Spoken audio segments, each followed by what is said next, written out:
Good afternoon, everybody. This is Lisa Jackson with Culture Pros, and today I am pleased to be here with Randy Tinsley. He's the Vice President of Corporate Development at Synopsis, the 15th largest software company in the world, and leader in electronic design automation. And they've been around for about 30 plus years. And one of the reasons I asked Randy to have this conversation today is their unique approach to mergers and acquisitions and how they acquire the right kind of organizations with the right kind of technology and talent to grow their business. So with that, we're going to dive into a great conversation, and welcome, Randy. Thank you, Lisa. Looking forward to it. Yeah, thank you. Me too. So why don't we begin with just a bit about however you want to introduce? I introduced Synopsis with a brief background, but just tell me a bit about Synopsis and how you use acquisitions as a growth strategy in your company. Sure. Synopsis, as you said, has been around for a while and has used M&A to really grow its business and to better serve its customers. And it is a core competency of the company, and we've done a lot of M&A in our lifetime. I think we've closed north of 100 transactions, and I've been fortunate enough to be at the helm for at least 3/4 of those. Wow! Yeah. And and then we are very focused on getting the right technology to serve our customers. Mm-hmm. So that sounds like a really unique way of going about the process from our earlier conversation. So talk a little bit about your role in the process. So what is it that you do, and how do you interface, with the bigger team that does it? Now, the way I look at it, I think M&A is really sort of a flow. It starts with the sourcing and moves all the way through execution and into integration. And then I get involved in all phases of that flow, my team and I. And I spent a lot of time trying to understand what our strategies are we have 5 business units. And so getting to know each business unit strategy well, what their needs are. I spent a lot of time interfacing with the outside world, the venture capital community, the private equity guys, the investment bankers, so that they know what we're looking for and what we're interested in. So I can sort of expand the net, so to speak. I have a lot of people looking for me. And they know who to call when something interesting comes along. So it's very important to make that as easy as possible. That's a pretty broad skill set. It's something that I enjoy, and it takes time. And I've been at this for a while. So those relationships are very important. And then people come and go, and so you need to really stay on top.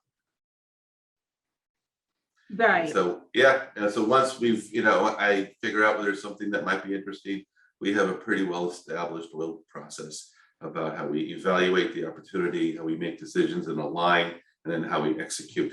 And my team's job is to really manage that entire process from soup to nuts, beginning to end. And then we help project manage the integration afterwards. And that all sounds straightforward, but I can imagine that there's a lot of it that is really managing the surprises. No, it is, but yes, we have the good fortune of having a lot of people who've been doing this for a long time inside of Synopsis, so they're well trained and they know what to look for. And they're always surprised. So I tell everybody, there's no 2 deals are the same. There's always going to be a surprise or many surprises. I tell every founder that we're negotiating with that I openly admit that we are going to make mistakes in the process, but it's not intentional. Don't get angry, just call me. That's awesome. And we'll deal with it and we'll get on. And that openness and transparency, frankly, the honesty goes a long way to helping smooth the process and make it a little bit easier and manage those surprises. That honesty and the honesty that builds the trust, because that's a big part of with the deal. There's all these different agendas of different players in it, right? And so the fact that they can trust you as the buyer, very important part of it. And it's your reputation matters in this business, and so I really focus our process on preventing false starts. I don't want to jerk people around. I don't want to pretend that get started with an M&A and say, oh, just kidding. These are big monumental moments in people's lives and a company's life. And you don't want to be the nonchalant about it all. And so that matters to me. And I like to think that Synopsis has built a wonderful reputation for how we conduct ourselves and the way we manage the process. And when we say something, we mean it. And we know how to get deals done. And when we engage, our expectation is that we're going to close that deal. Yeah, by the time you get to that point. Well, that's really good, because as you point out, there's a lot of false hope. And Yeah. I think gets perpetuated when you do get to a point where you realize, oh, wow, we aren't aligned and this is never going to work. And you don't want to be far down the road when that. No, and so in our process, we invest a lot of time up front aligning all of the key stakeholders, decision makers within the company before we even really materially engage with any potential target. Yeah. And that has made a big difference. And so our deals are highly qualified before we engage.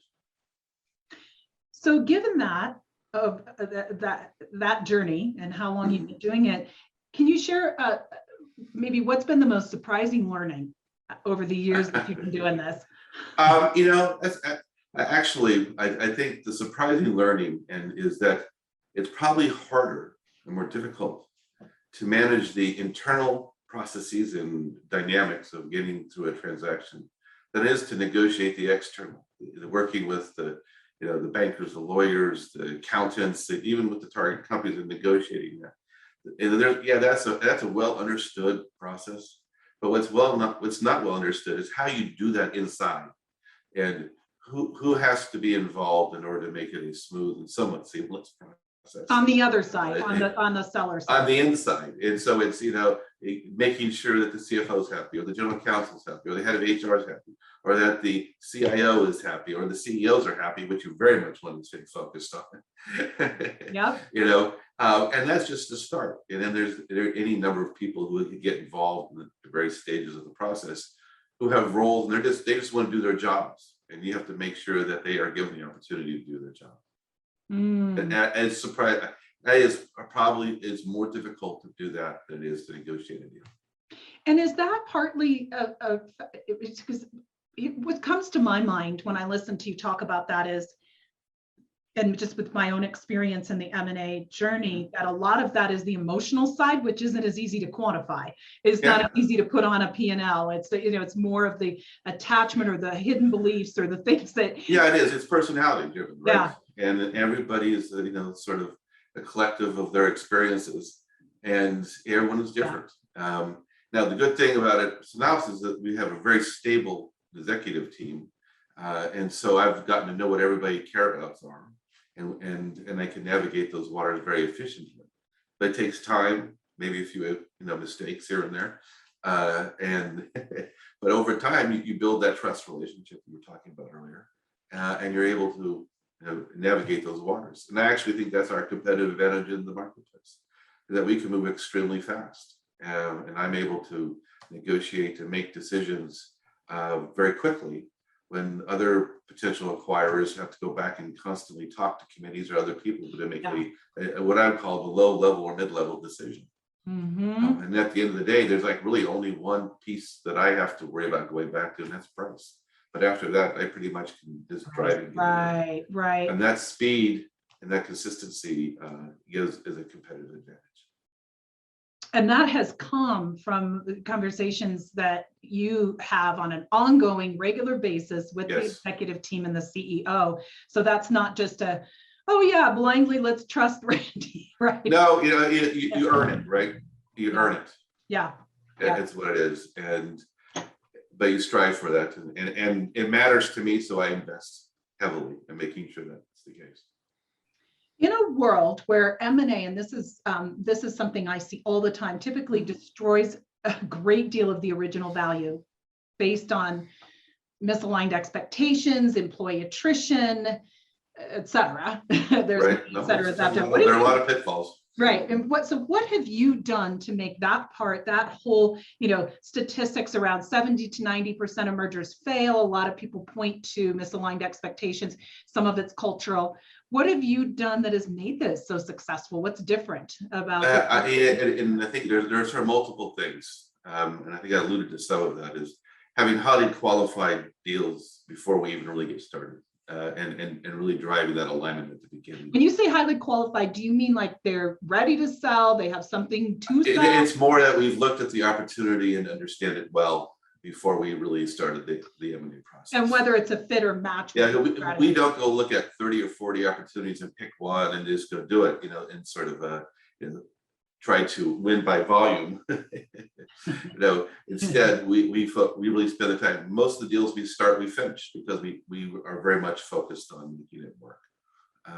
There's some don't make it, that's fine, but it's usually because they fail in the diligence process. More than anything else. And sometimes we can't come to terms over price, and that happens as well, and that's so be it. But for the most part, we have very highly qualified deals before we get started. So that makes a big difference, because that's really focusing on alignment. And once you started that, I think they also look at our business. Most of these technology companies that we're acquiring and tucking them in and bringing them into these are being integrated into a product. So it's not like they're necessarily a standalone product. Mm-hmm. They're becoming part of a much larger platform that we have. And it gives us an opportunity to really drive the synergies effectively, and that minimizes a lot of the risk. And I think lastly, we're a technology company. We are run by technical savvy people. They're all EEs or masters or PhDs. They're all over the place. And so we're really focused on technology. And the people who join us are technologists themselves. And so they find a wonderful home when they get here. Okay. Mm-hmm.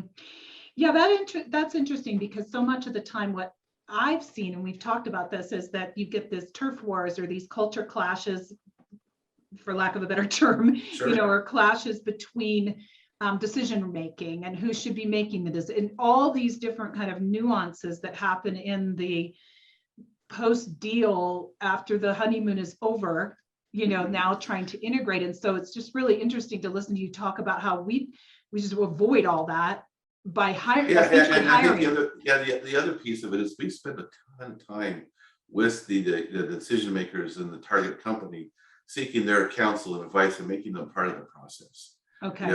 They help us develop the integration plan and strategy. They identify who the key people are, and we work with them to make sure that we do the right things for everybody.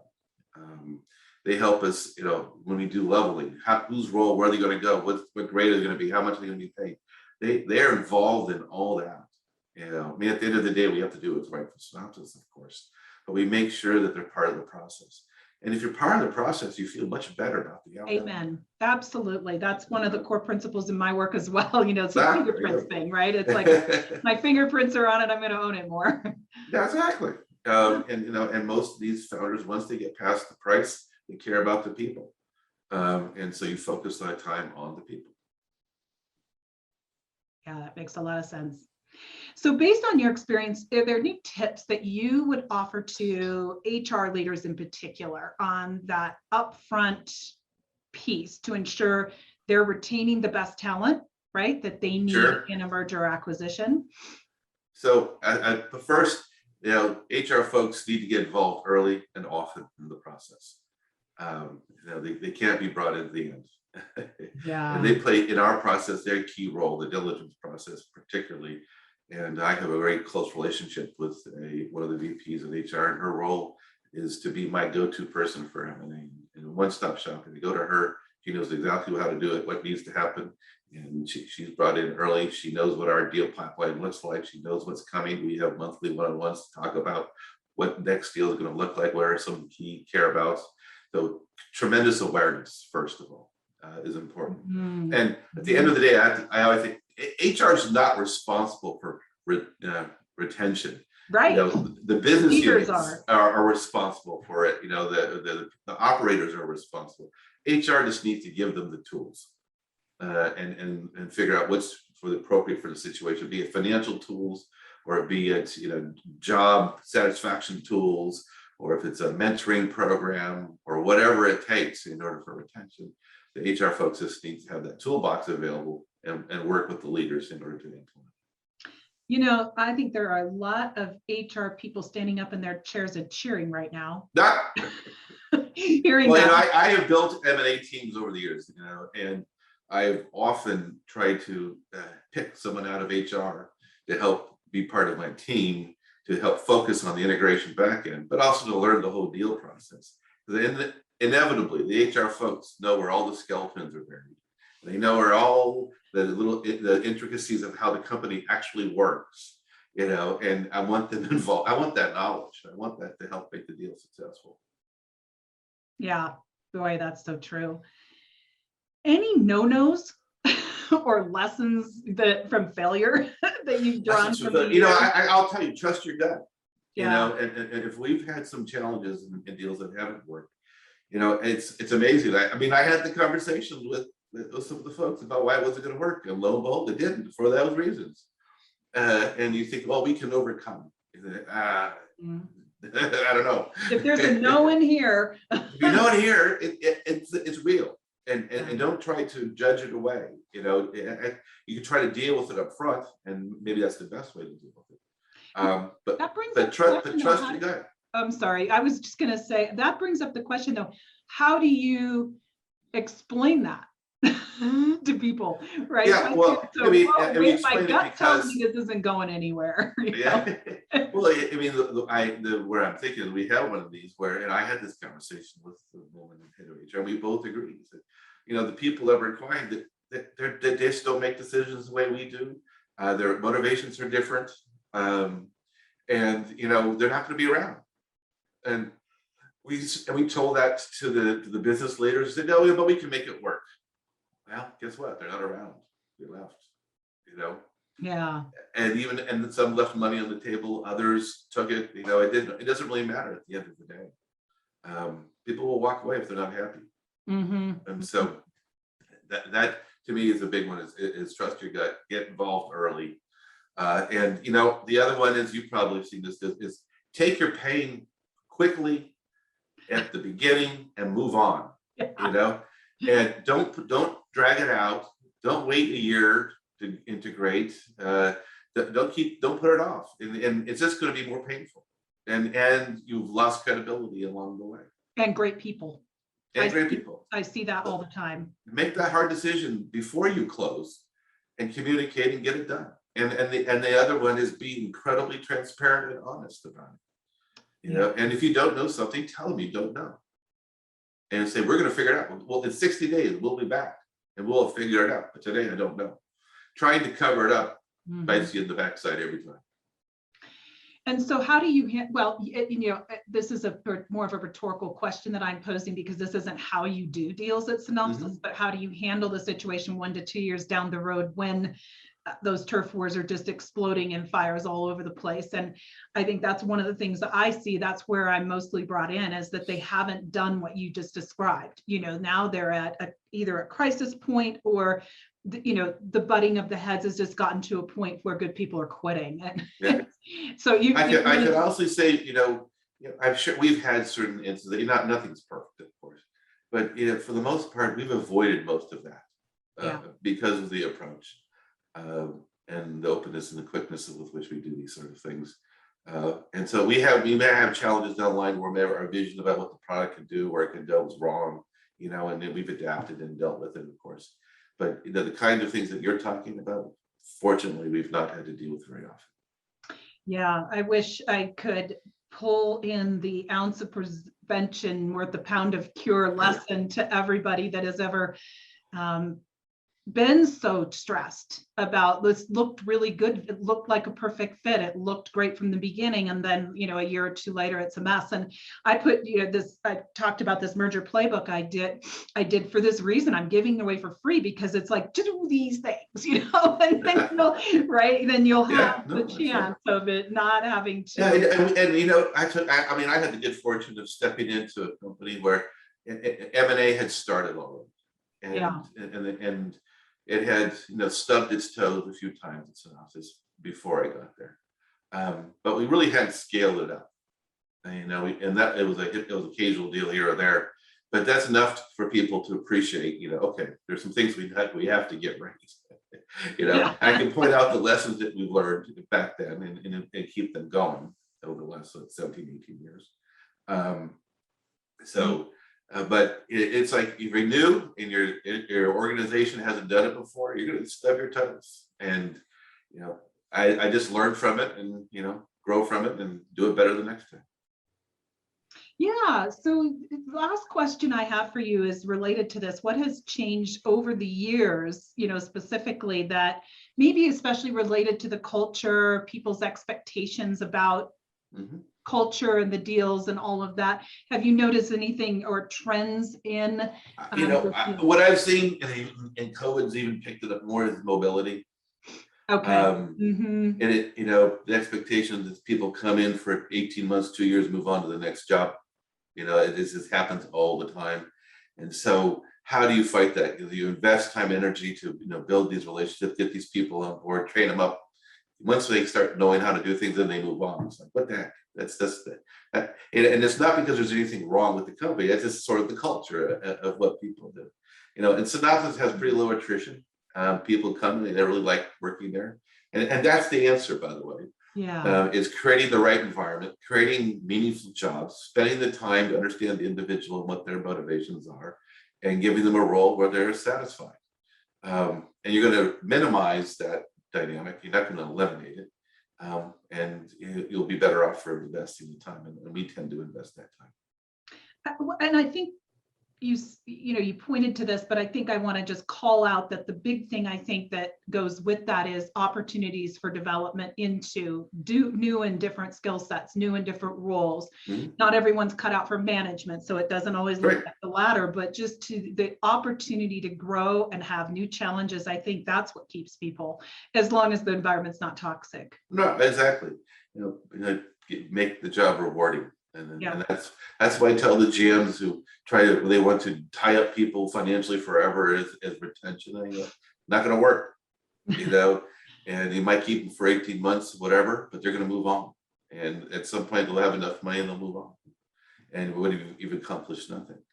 So better to focus on the environment, the people, the role, the individual, and you'll do better and you'll retain. And you don't have to put a 3-year retention package in place and pay extra, by the way. Yeah, because that creates, right out of the gate, that creates resistance, doesn't it? So Why are you trying to handcuff me to this? Yeah, and something you're not telling me? Yeah, exactly. And it creates disparity within the organization because one person's being treated differently than the next who's already been there for 5 years. Do you really want to have that dynamic? And then the other one is, do you want, one bad apple spoils the whole bunch? And do you really want to retain a bad apple? That's just it. Exactly. Yeah, No one's right. If they're dissatisfied, then fine, move on, get out of here, and we'll deal. But stick around for 2 years just because, not good. Anything I haven't asked that you want to share about this process or your work in it? You covered it pretty well. I have to believe, from your folks' perspective, I said, get involved early and often, boy, because that diligence process, you can learn a lot about where the challenges are going to be. One of the funnier things in the HR world that we've ever done, funny, it's kind of sad. We actually did a deal where we acquired a company and found out one of the employees had passed away and nobody knew about it. No, it wasn't they tried to pay him, they couldn't. Wow. So what? How is that possible? It's possible. Yeah, so. I think that's really even more possible in today's world where people don't even know where they're working. Yeah, that's exactly right. It's a whole different problem. Right. Well, this has been a great conversation. I know that this story will be useful to a lot of people. Thank you so much for taking the time today to share your experiences. And people can, if they really sort of look at this as the upfront, I just think the punchline is the upfront journey, is where the work is, rather than waiting down the road, several months, years. Yeah, I agree with you. I think you invest up front and take your pain early. Yeah, right. Yeah, there's pain in every one of these, just a matter of how much. Yeah, because it's change. And change by definition is uncomfortable. So it is. And some people, are not, comfortable with change. Right. I think most of us, if we're making change that are big enough, it's not going to be comfortable. And I've always taught in my work around change that it's about understanding that the discomfort is necessary for the growth. Yeah, I think that's right. And I think the other thing I can't stress enough is being so openly transparent about it all. Yeah. And you know, people just want to know, just want to understand, what does it mean to me? And if you tell them straight up, this is what's going to happen, Yep. and in a very truthful way, more often than not, they'll respect it and say, well, thank you, this stuff happens, I'm okay. Yeah. Well said. All right. Well, on that note, thank you. Thank you, Lisa. Take care. I'm gonna wish you the best in all of the great deals for your growth for the next The 8 deals 10 to years, come. whatever. Thank you Right. again.